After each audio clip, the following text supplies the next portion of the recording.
Magandang hapon, Pilipinas. Live mula rito sa Pag-asa DOST, si Harry Bayona para sa Panahon TV Express. Mga kababayan, dahil nga po Lunes ngayon, mahalagang malaman ano nga kayang aasahang lagay ng panahon sa mga susunod na araw. Silipin po natin yan sa tulong ng 3-day weather forecast ng Pag-asa.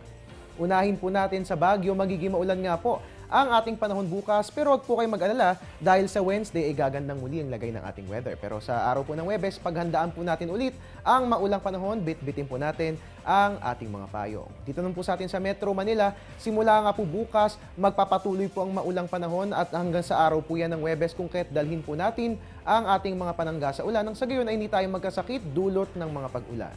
Sa Metro Cebu naman po magiging ulan ang ating panahon bukas, pero gaganda po ang weather pagsapit ng Wednesday at Thursday. Wala po kayong dapat alalahanin dyan. Sa Metro Davao naman, fair weather po ang ating mararanasan bukas. Magpapatuloy po yan hanggang sa araw ng Huwebes. At bilang panghuli sa Zamboanga, partly cloudy skies po ang ating mararanasan. Simula bukas, magpapatuloy po ang fair weather hanggang sa darating na araw ng Huwebes. At yan nga po ang 3-day weather forecast natin sa atin ng Pag-asa. Magbabalik po ang Panahon TV Express makalipas ang isang paalala. Teng, ang package. Ma'am, sabi ng Air 21 on the road na.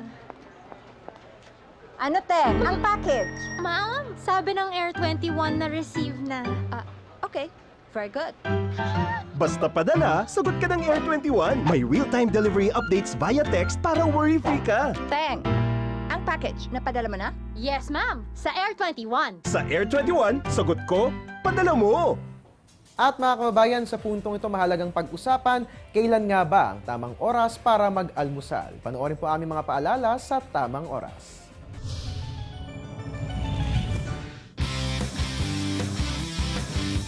Madalas nating naririnig na mahalaga ang pagkain ng almusal.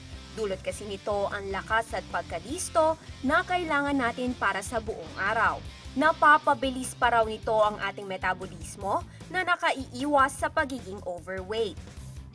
Para makuha ang mga benepisyong ito, kailangan mag-agahan sa loob ng 60 minuto pagkagising.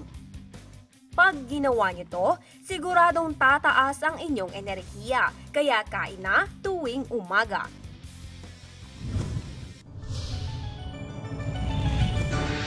Ang programang ito ay hatid sa inyo ng Air 21. Sagot ko, padala mo!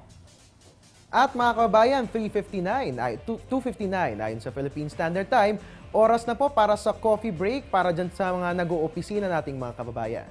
At yan nga po muna ang latest mula rito sa Pag-asa DOST. Ang tabayanan po susunod kong ulat, mamayang 4:30 dito lamang po yan sa Panahon TV Express. Kung sa walang pinipiling panahon, ang pagbibigay impormasyon. At your service ang inyong weatherman, Harry Bayona, Diyos maray na hapon sa Indogabos.